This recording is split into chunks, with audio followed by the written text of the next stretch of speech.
diagnóstico. Ahora lo que vamos a tocar este tema es importante de la parte de fisiología digestiva del lactante. Si se acuerdan, la pregunta de ayer era ¿cuál es la primera enzima que se activa en el lactante? Muchos han respondido correctamente. Es la base en realidad de la fisiología del niño y la fisiología del adulto, manejar bien la parte de la fisiología, especialmente al iniciar la alimentación complementaria. Es uno de los errores que generalmente las mamás tienen cuando empiezan a los 6 meses la alimentación complementaria, de dar todos los alimentos que están más cerca de su alcance. No me van a dejar mentir si ustedes se dan una vuelta por los mercados o por algún lado, ni siquiera ir ahí en los centros mismos donde nosotros tenemos los hogares. Entonces, las mamás un poquito no quieren hacerse esa molestia de preparar para el lactante lo que es adecuado desde un principio, ¿ya? Entonces, ¿a qué me refiero esto? Porque a los 6 meses empezamos con alimentos que sean fáciles de digerir, porque no tenemos todas las enzimas. No nos olvidemos que la digestión de los alimentos es efectuada en este aparato digestivo por enzimas que son responsables de degradar, ¿no? Y permitir su absorción. Además, estas enzimas se desarrollan durante la etapa intrauterina y en los primeros meses de vida. Por eso es que todo niño de término y sano nace con la capacidad de hidrolizar los hidratos de carbono de la leche. Por eso es que ayer, por ejemplo, era la pregunta, ¿cuál es la primera enzima que se madura entonces de la leche, la lactasa? Los que han respondido eso, está bien. Pero en consecuencia, sus funciones de digestión, absorción, excreción se realizan sin dificultad, ¿no? En este lactante. En cambio, las enzimas necesarias para la digestión de hidratos de carbono más complejos, en este caso estamos hablando de los almidones, por ejemplo, ¿no? Aún no están presentes en el momento del nacimiento. No me van a dejar mentir, ustedes deben saber ya bien la clasificación, por ejemplo, de los alimentos o de los cereales, mejor dicho, que tienen gluten y no tienen gluten, ¿no? En este caso tenemos que tener cuidado con los que tienen gluten, ¿no es cierto? Porque después podemos desencadenar ya en el adulto en una especie de enfermedad celíaca o falla de Medro, ¿no? Entonces su actividad comienza a ser importante en realidad de todas las enzimas a los 4 meses, más o menos, ¿no? De la vida que ya extrauterina sale. Por eso es que muchos, mmm, muchos pediatras antiguamente y los pediatras antiguos dicen generalmente que debería ser a los 4 meses que no han tenido ningún problema. Eso van a ir entendiendo un poquito más allá. Obviamente que ahora ya hemos visto que es a los 6 meses, ¿no? El inicio es a los 6 meses. ¿Por qué decían a los 4 meses? ¿Por qué? Porque algunas de las enzimas obviamente estaban maduras, pero no completamente. Entonces, no tenían, digamos, ese problema, ¿no? Con su lactante. Pero al transcurso de los años y con las investigaciones que se ha hecho, se ve que necesariamente estas enzimas recién maduraban cerca a los 6 meses, ¿no? Entonces, en cuanto, por ejemplo, a los lípidos, se observa que su absorción es deficiente durante los primeros meses de la vida, ¿no? Aparentemente, la concentración de enzimas responsables de la digestión de las grasas en el recién nacido es ligeramente menor a la de las épocas anteriores, ¿no? Sin embargo, las sales biliares no se sintetizan en cantidad suficiente y en forma madura antes de los 6 meses de edad. Por lo tanto, es inconveniente incluir en la dieta alimentos no lácteos que contengan lípidos de difícil absorción para este lactante. Otra de las preguntas que se les hizo ayer es ¿a qué edad se da al niño la leche fluida en bolsa? Que más adelante vamos a ir viendo, ¿ya? Entonces, hasta ahora, como repito que nosotros iniciamos a los 6 meses y está muy bien. Además que la absorción de proteínas y el hierro, especialmente en cuanto a las proteínas, las enzimas responsables de su hidrólisis están presentes desde el nacimiento, incluso en los niños prematuros, ¿no? No obstante, la inmadurez digestiva del recién nacido se expresa a otro nivel la pared intestinal es excesivamente permeable, ¿no? O sea, y las proteínas complexas con pequeño peso molecular a veces pasan al torrente circulatorio. Y de un individuo a otro, o de un paciente a otro, a veces es aún más permeable. Por eso es que en algunos, y las mamás dicen, ¿no?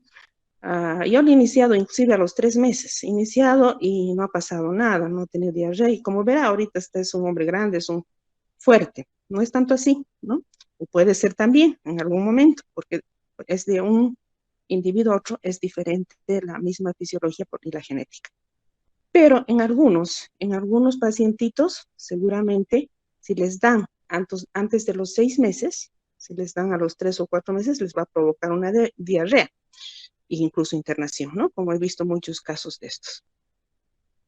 Entonces, esta permeabilidad exagerada persiste hasta los 6 meses de edad, ¿no? Entonces, ¿qué quiere decir? Si hay una permeabilidad exagerada, que hay predisposición a la diarrea, ¿no? Entonces, no se recomienda introducir, por ejemplo, y deben saber muy bien ustedes, los cítricos antes de esa edad. Entonces, para disminuir el riesgo de sensibilidad frente a estos alimentos, especialmente en lactantes con antecedentes de atopia familiar, ¿qué es atopia familiar? ¿No? Antecedentes de alergia familiar, que es muy, muy común ahora más que en este tiempo estamos, que la alergia está tan de moda, por así decirlo.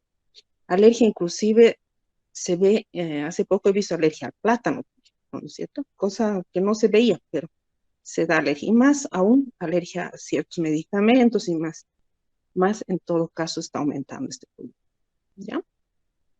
Entonces, el hierro, por ejemplo, es otro nutrimento que debemos considerar durante la etapa de este lactante. O sea, es lo más importante en la alimentación complementaria, en realidad es lo que estamos aumentando los requerimientos en cuanto al hierro y el zinc. Entonces, durante la vida intrauterina, la madre provee de hierro al feto a través de la placenta. Entonces, al nacer se suspende este suministro y el recién nacido recibe leche como único alimento. ¿Ya? La concentración de hierro en la leche humana es de alrededor de 0,5 miligramos sobre litro, ¿no? Entonces, esto es muy importante. Entonces, está claro hasta acá un poco de la digestión de las enzimas. Habían llevado ya la digestión de las enzimas, porque es la parte fundamental para entender después cuántos los requerimientos y demás, ¿no? ¿Tienen alguna pregunta hasta acá?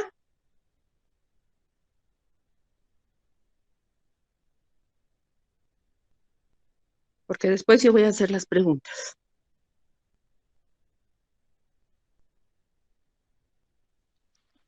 Doctora, yo tengo una pregunta. Doctora. Están molestando mucho queriendo ingresar. Les dije 8:15 y que nadie ya moleste, ¿verdad? Ayer les hemos puesto una regla. No sé, por eso es que no me escuchan, no me van a escuchar a ratos. Ya, pero te escucho, Esther. ¿Qué pasa? Bueno, o cuáles serían las consecuencias de que, bueno, vemos mucho a diario, ¿no? Que las madres les dan pilfrut y chicharrón y son Exacto. azúcares simples. ¿Cómo Ujú. repercute esto pues, en el aparato digestivo y el tema de las enzimas con los lactantes?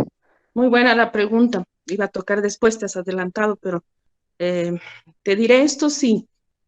Esto del pilfrut he visto mucho yo en internaciones, ¿no? Internaciones. ¿Qué es lo que pasa en la parte digestiva, aparte de las enzimas? En la parte digestiva tenemos una flora bacteriana, por así decirlo, de bacterias buenas y bacterias malas. Eso saben, ¿no es cierto? Entonces, que tiene que haber un equilibrio en estas bacterias para que no haya diarrea, por ejemplo, para que no haya una deposición líquida. ¿Qué es lo que pasa cuando van, por ejemplo, a los cumpleaños los niños? Generalmente, si van a los cumpleaños y comen bastante dulce, entonces va a haber una diarrea. Es lo mismo que pasa con esto del pilfrut y diría yo, especialmente de la parte del azúcar, que es exagerado porque si hacemos nosotros una investigación sobre este pilfrut, por ejemplo, vemos que no tiene, es un suero nada más con bastante azúcar. ¿no? Y si vemos en nuestro medio, generalmente las señoras, por ejemplo, del campo están llevando en bolsas, ¿no es cierto? Llenas para la casa, deme una docena, deme 2 docenas. ¿Y qué pasa? Si el niño consume de esto, por decirles, no es mucho tampoco, unos 4 que consuma al día, más, digamos, otro azúcar más en el día, una torta, por decirlo. Entonces, este azúcar está aumentando en la flora bacteriana y es un atractivo, una atracción que trae a las bacterias malas, ¿no? Entonces se alegran, por así decirlo, se alegran las bacterias malas y aumentan las bacterias malas. Entonces ahí es lo que va a producir esa diarrea que se llama diarrea alimentaria, ¿sí? ¿Sí? Entonces va a haber una diarrea de tipo alimentaria y esta diarrea de tipo alimentaria se ve solamente con una dieta que está en manos de ustedes, ¿no es cierto? No necesitan ningún antibiótico, ningún tipo de jarabe en ese sentido. Y tu otra pregunta era de los chicharrones, ¿no? ¿Me has dicho? Chicharrones, creo. ¿Sí? Sí, ¿Viste? chicharrones y ¿A qué te pipoquitas creo que refieres? A les eso dan. es, bueno. Eso en ese sentido lo que les había dicho, ¿no? Hace un momento de los lípidos. Estamos hablando de los lípidos que son más difíciles la absorción antes de los 6 meses. Obviamente, después de los 6 meses al año ya está, digamos, madura la lipasa, ¿no? Pero sí, cuando se consume esta en mayor cantidad, aparte de esto, hay un desequilibrio a nivel de esta enzima y puede provocar también una especie de trastorno digestivo, ¿no? Y no solamente trastorno digestivo, también trastorno hepático, ¿no?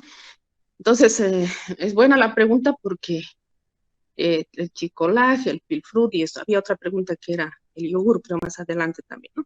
Entonces, hay que tener un poco de cuidado en este sentido, en estos tipos de alimentos, el inicio en la alimentación complementaria y la parte del gluten también, ¿no? No sé si te estás satisfecha con la respuesta.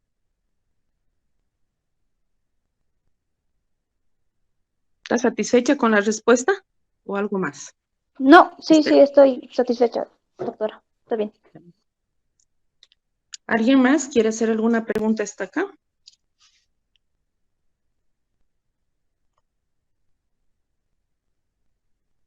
Doctora, una consulta. ¿Un bebé puede llegar a tener intolerancia a la lactosa?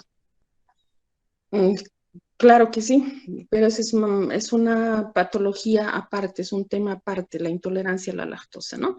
Y es interesante también porque si tiene esta intolerancia a la lactosa, puede, puede conllevar con otros tipos de déficit en los requerimientos, ¿no? Puede tenerse.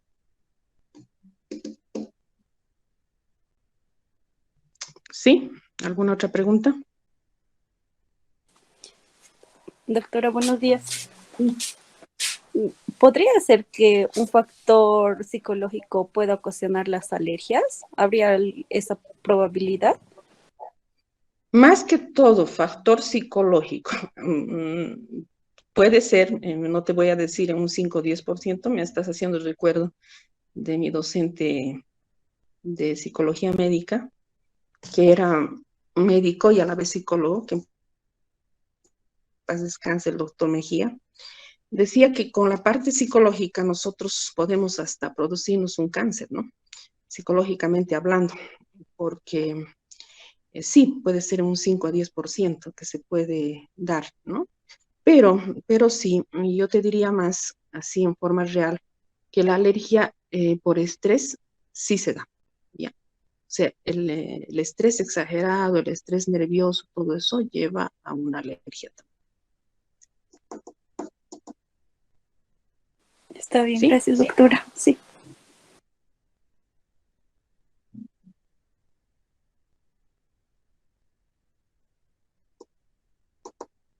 Bueno, entonces continuamos.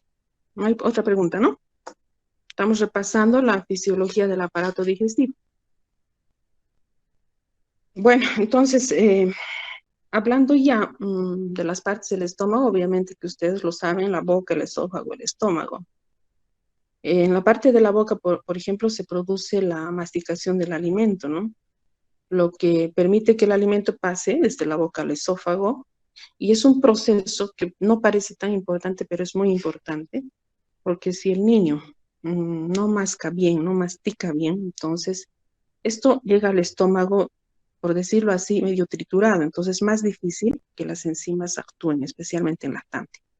Pero no solamente esto, a manera de comentario les puedo decir de que la mayor parte de niños con anemia que me llega al consultorio es por la falta de interconsulta con odontología.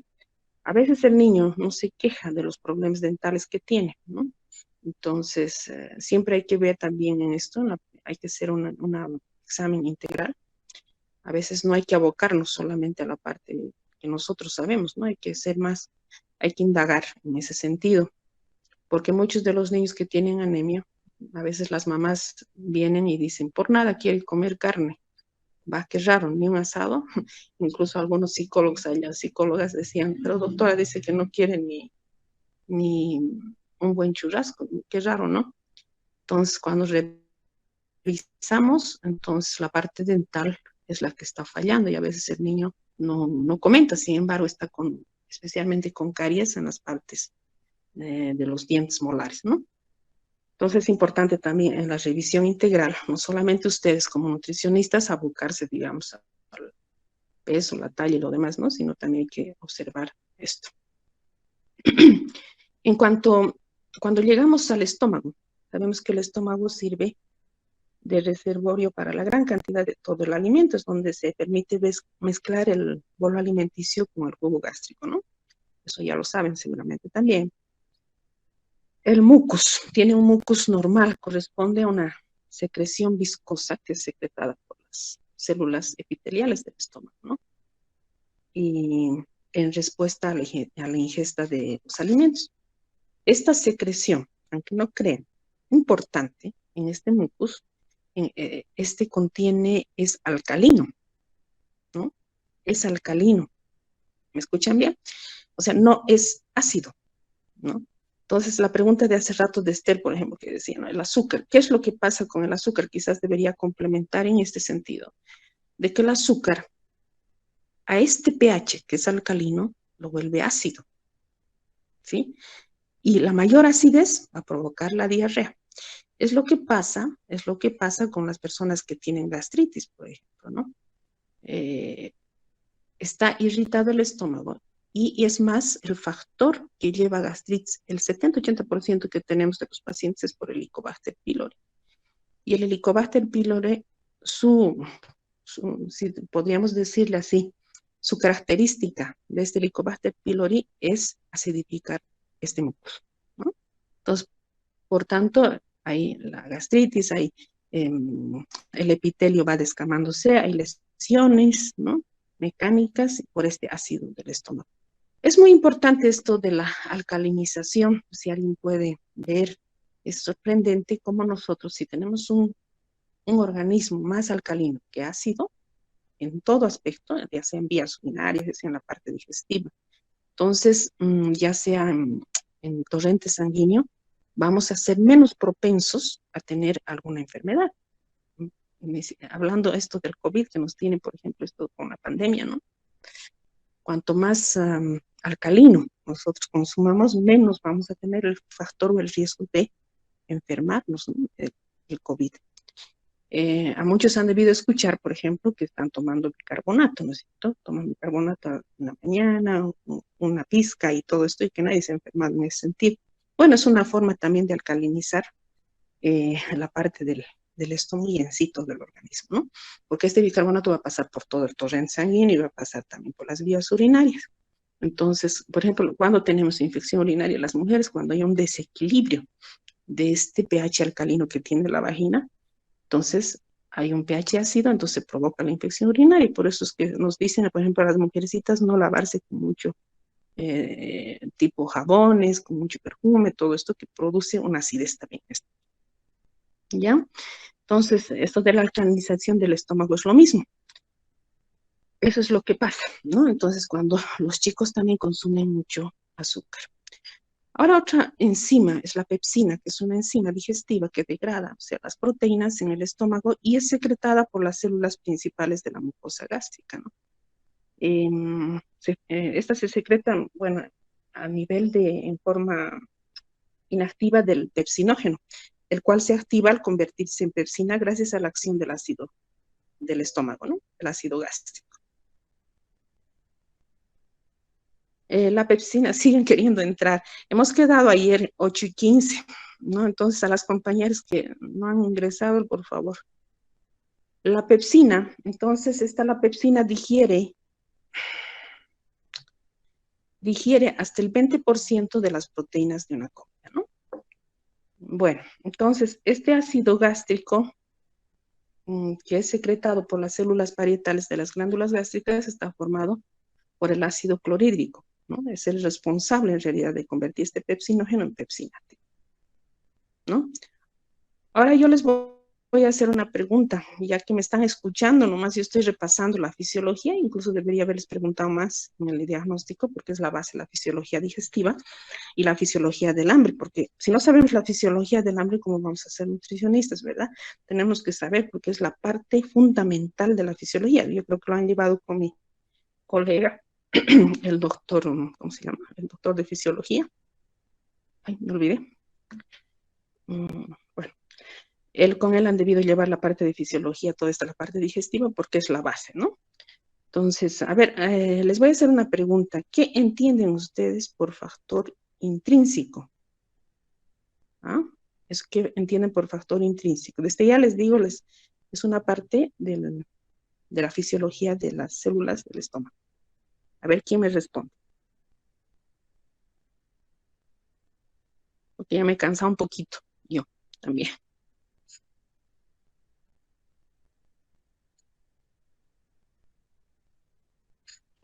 Ayuda con la digestión de la vitamina B12, el factor intrínseco. Muy bien, Esther. En realidad es una glucoproteína, ¿no es cierto? Secretada por las células parietales del estómago y permite la absorción de la vitamina B2. Esto vamos a hablar más adelante, cuando estemos hablando de marcadores bioquímicos nutricionales en las anemias.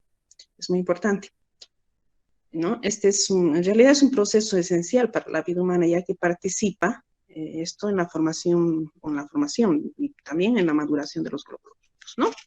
Muy bien. Ahora, en la fisiología también es importante tocar el tema de esto. Por ejemplo, normalmente hay el reflujo gastroesofágico. Han debido escuchar mucho en los niños el reflujo gastroesofágico, ¿no? ¿Por qué creen que se produce el reflujo gastroesofágico?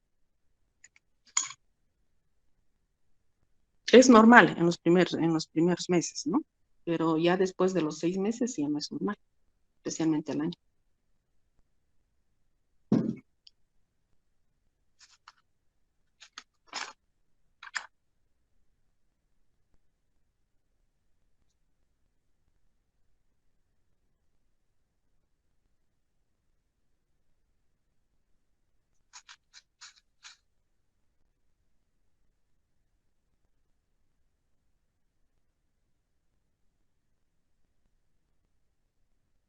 ¿Nadie?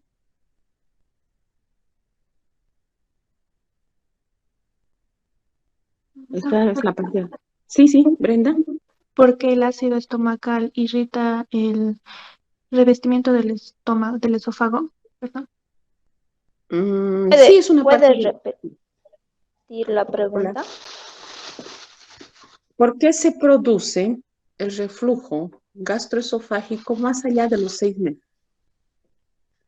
Porque el esfínter esofágico inferior no está cerrando como debería o no está cumpliendo su función. Entonces eso hace que el ácido suba y dañe el revestimiento.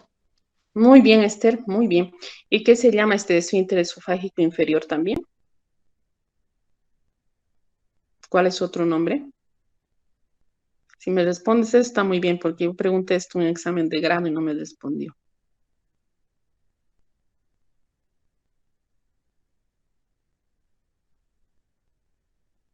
¿Alguien?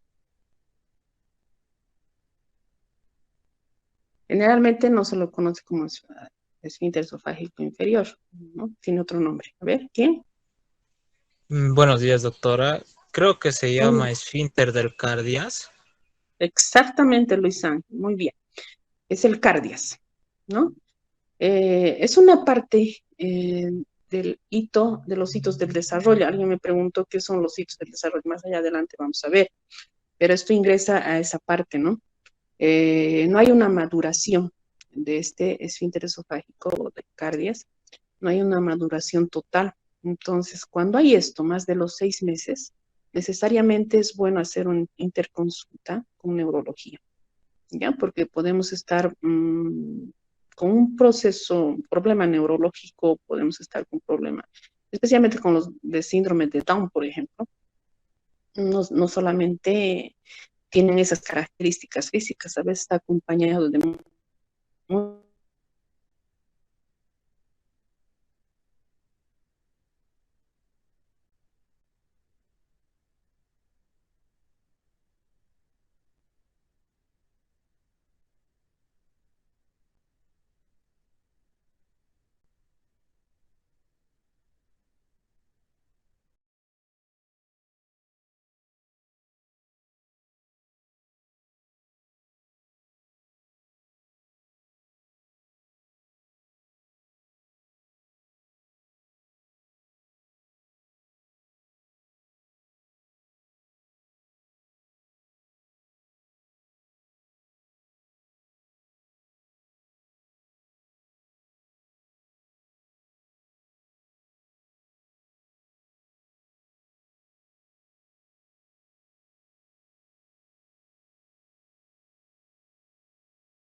no tenemos una ignorancia de esta parte de cómo iniciar la alimentación complementaria, ¿no? De cómo iniciar la alimentación complementaria. Y a veces cerramos incluso en muchas cosas. Por eso que hago hincapié siempre en todas las clases del semestre, un poquito reforzar esta parte, ¿no? Del buen inicio de la alimentación complementaria. Es difícil aparte en nuestro medio.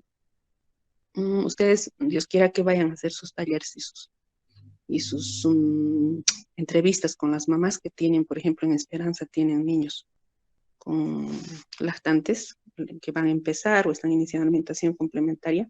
Para mí misma ha sido difícil hacerles entender que empiecen con los alimentos adecuados, ¿no? Teniendo ahí al alcance, ¿no? Teniendo ahí al alcance.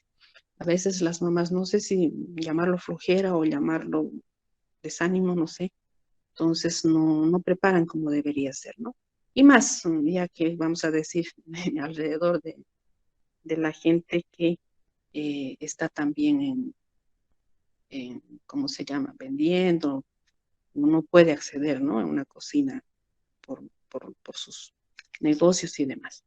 Entonces, la parte renal también es importante porque debido a la incapacidad del riñón se puede de concentrar la orina al nacer y durante varios meses después, el neonato y lactante requiere alimentos con un mayor contenido de agua, ¿no?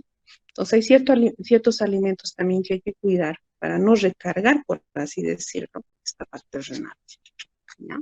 Entonces, la pregunta viene, mmm, la filtración glomerular y la excreción renal, más o menos, ¿a qué edad está completamente madura? Si han llevado fisiología, ¿no? De la opinión también.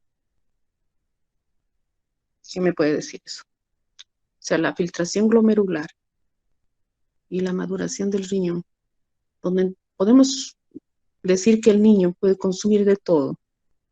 ¿A qué edad creen que es? Un lactante.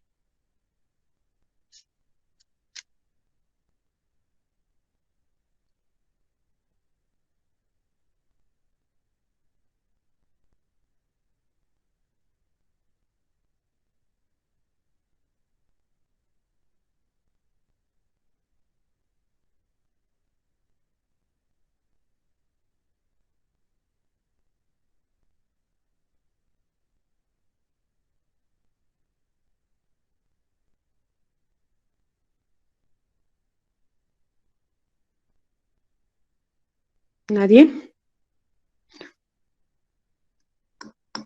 Y otra cosa que me olvidas, el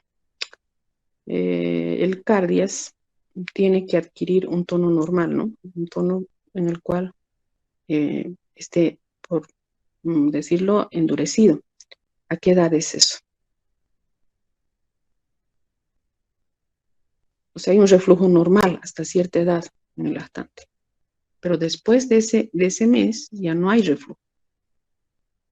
No tendría que haber.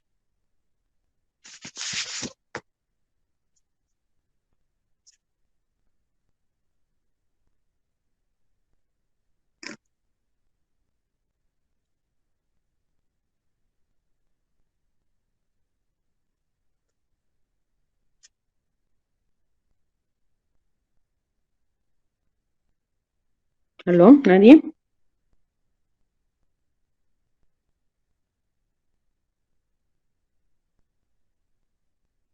Participen, pues, chicas.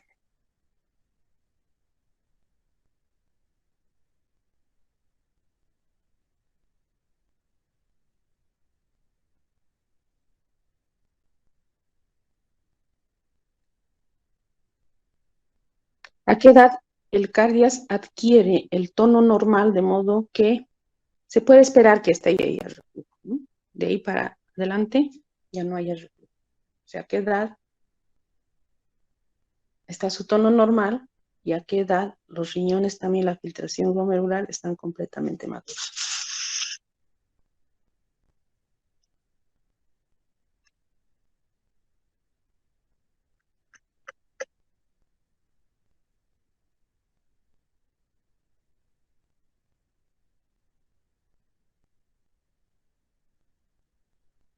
¿Aló? ¿Se han dormido?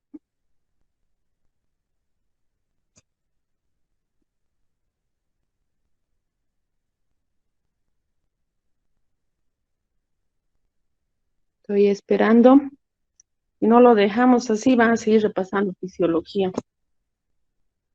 Antes de entrar al tema de mi materia, tienen que saber fisiología digestiva.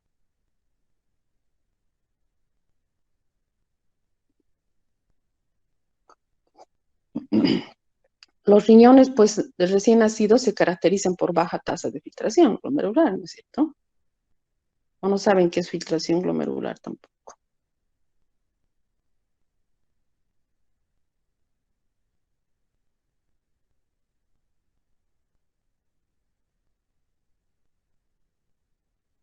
No tienen también baja de capacidad de concentración, ¿no? Limitada, o sea, no se les puede dar alimentos muy fuertes, especialmente en proteínas, ¿no? Es lo más importante. No puedes hacerle una carga renal.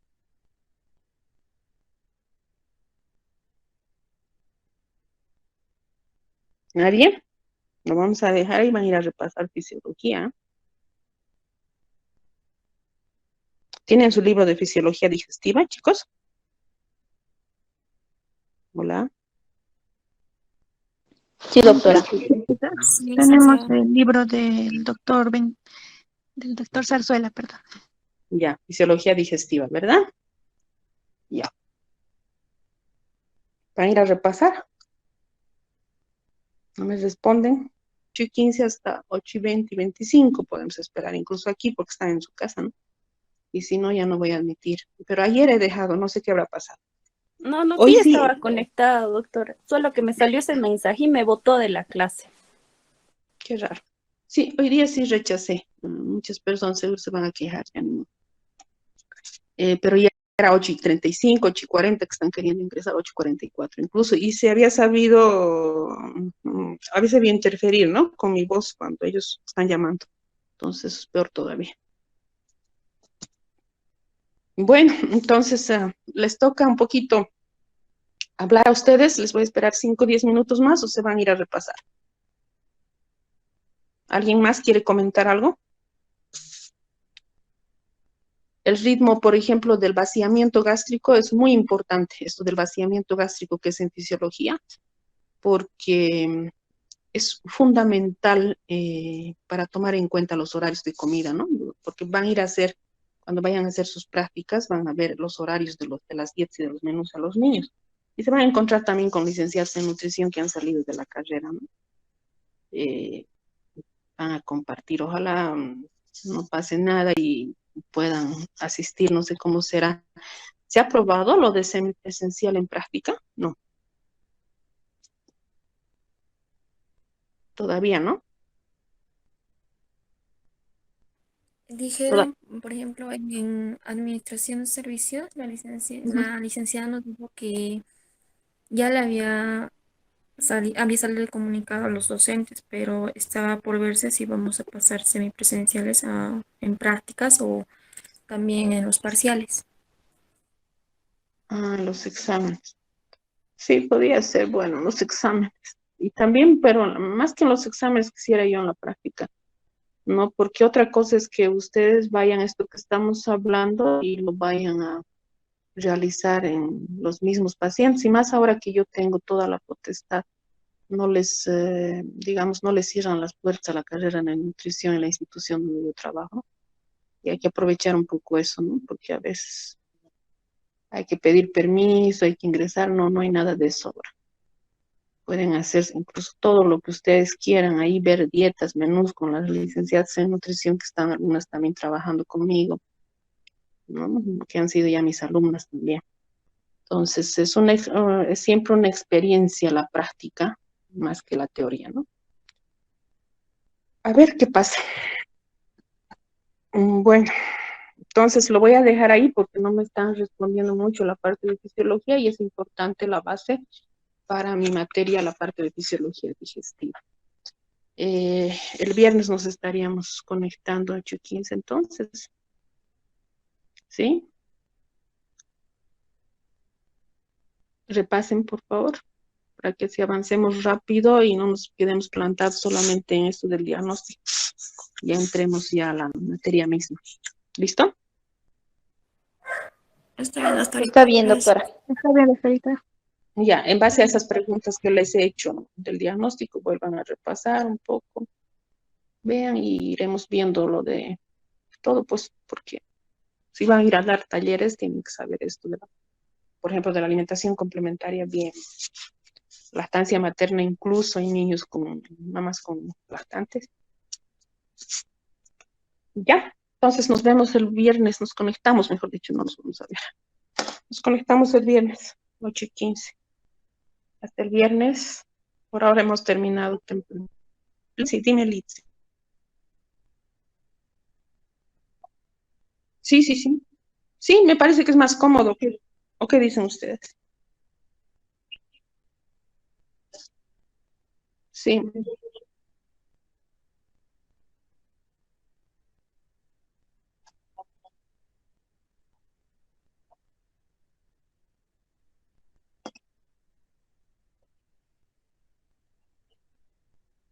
Ujú.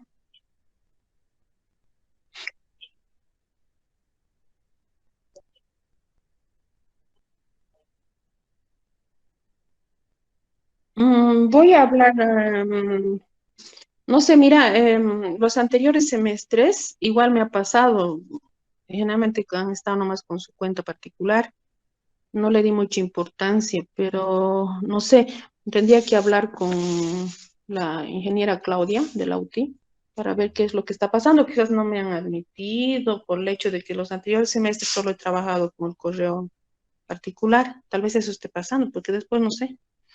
Entonces, voy a ver, eso más voy a averiguar hasta el viernes, porque yo ya lo he puesto en el Classroom, ¿no es cierto? Todo, el link, todo, pero no sé qué está pasando. O algo debe estar bien. O tal vez, o tal vez solo.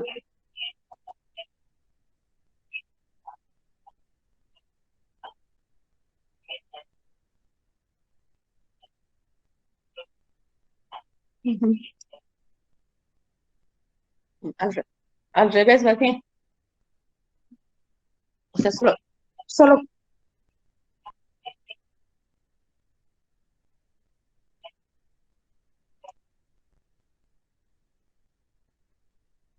ujú.